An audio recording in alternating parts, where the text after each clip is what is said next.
So before I get started, I want to thank Nick and Daniel and Grace and Simeon for running this. It's often a thankless job, so we can probably fix that by thanking them. I realize there's been lots of gratitude, but it's a great way to start 2019. So thanks again, everyone, for running this. So this is really an announcement for a bioinformatics special interest group.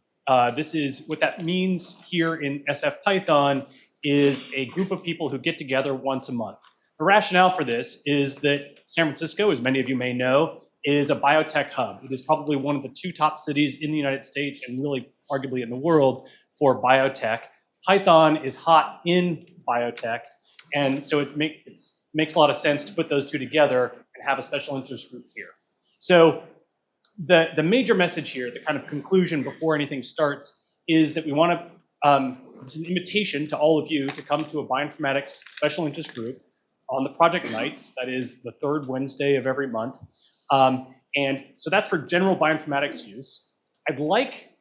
This is nascent, so all of you get to decide how this is going to go. But I think one way that this might go really successfully is for us to bring projects to that group to hack on those projects together. It doesn't mean you have to be a coder. You could want to write documentation or tests or whatever, or just learn or mentor others. But the idea would be that we have projects to work on to help facilitate that learning, that networking. And then I personally have some projects that I'm looking for volunteers on. And so there'll be that will be one example that I'll talk about here in a second. Okay, so that's the gist. If you haven't heard anything else, project nights, special interest group, please come. Okay, so what is bioinformatics? Probably a lot of you have heard of this. People throw around lots and lots of definitions, but let's keep it simple. It's really biology, computing, and informatics, by which I mean data and algorithms on those data applied to biology. If some of you have heard computational biology, for our purposes, we'll just call that a synonym for bioinformatics. There are endless debates, ad tedium debates about that, but anyway. Okay, so what's in it for you? I think there are probably 4 reasons that many of you might want to come to this. The first is networking, meeting people, especially if you're thinking about a job in biotech. This might be a good way to network with people who are in the community. Learning new skills. So if you're interested in bioinformatics but didn't know how to get started, this might be one way to get your feet wet. Mentoring, either to be mentored or to mentor others. I think this would be a great opportunity. And then, of course, contributing to projects. As I said, I have a project that I want to offer to people. It's an existing project that's been around for probably 4 years now and is widely used around the world. And so it's in good, I think it's in good shape, but there's always more to do. So there's a set there. There are lots and lots of projects that I think people could hack on in this bioinformatics SIG. Okay, so let's talk about one example. This is a program. So my background's in biology, as you probably would guess. And I spent many years of my career working on genomics and interpreting genomic information. So one of the problems that arises in that is that when you sequence DNA, you often are sequencing in a global reference frame of the chromosome. That's a terrible reference frame for, or at least not terribly appropriate for interpreting what that information really means. What makes more sense, is to project that variants that are discovered in that global reference frame into a gene or transcript or protein reference frame and interpret what the consequence of that variant in that local sequence context. And it turns out that that actually is kind of a thorny problem for a small number of diabolical cases that are clinically relevant. So at a local startup called Invitae helped sponsor this. We eventually open sourced the code, and that became something called HGBS. So this is an open source project, HGBS, that is really responsible for, for projecting variants that are in the global reference frame of the genome down to gene level reference frames for the purposes of interpretation, and then reversing that process. So that tool is called HGBS, open source, and it is used. It's one of several tools that are available. It is, I would say, arguably probably the most accurate of the tools that are available. And to back up some of that, you can look at a publication that we put out a few months ago. What I'm particularly happy about in this tool is that we open sourced it in Invitae because we recognize that this is a pre-competitive technology. There's nothing here that really is, merits a proprietary hold for us. So we wanted to release that to the world, in part because it helps share genetic data, which ultimately is good for everybody. So Invitae did that, and we, fast forward a few years, we've now got 15 people at 8 institutions who contributed to this code base for the recent release. And mostly reviewers, well, entirely actually, reviewers' comments were quite flattering. So I was very happy to see that. We as a team were very happy to see that.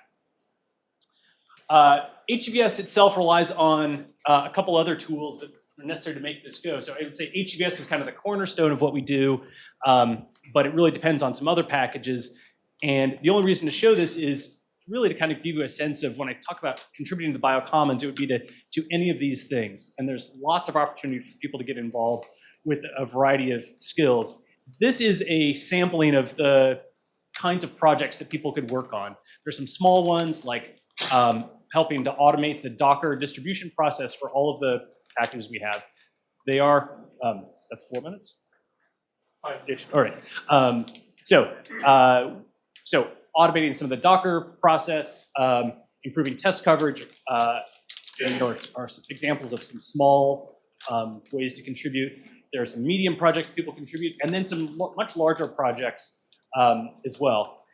This is just a sampling of those projects. All of the repos have an issue tracker that identifies more or interested. All right, so the idea for this really came about a few months ago, and there are already some people who have gotten involved. Dina, Aaron, and Kevin, who I know I saw here. Maybe can you guys raise your hand? Yeah, so right, so Aaron's in the back, Kevin there in the middle, Dina right here. If you have any questions, feel free to ask them too.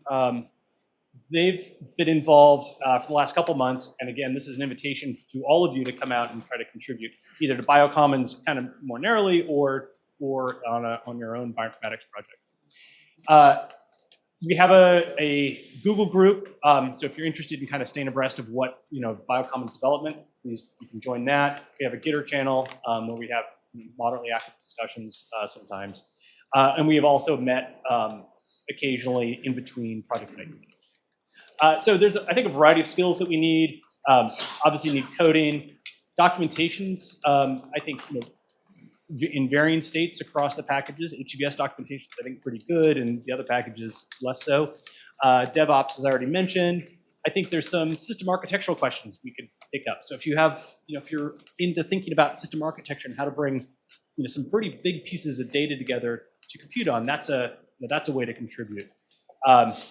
Automation, so process automation. Turns out we get data from a bunch of public sources. I mean, an automated way to have that flow into the repositories, the data repositories that we need. That's something that might, tickle people's fancy a little bit. So we can, that's in UTA, and so we can talk about how to improve that process. There's some algorithmic work. I would say this is not a hardcore algorithmic problem. None of these are. But there are some genuine algorithmic challenges that I think would be fun for people who are inclined that way. That would probably be typically people more from a CS background. And then testing. Again, like documentation, that's in various states, mostly pretty good in HGVS and less so in others. So if you have an interest in any of those, either extant skills or you have a desire to learn them, please come either talk to me either later today or project night next week. Okay, and I just said that, so I'm done. Happy to take a quick question. I think I probably have a couple minutes, but yeah. So quick question if anybody has. I'll be here all night.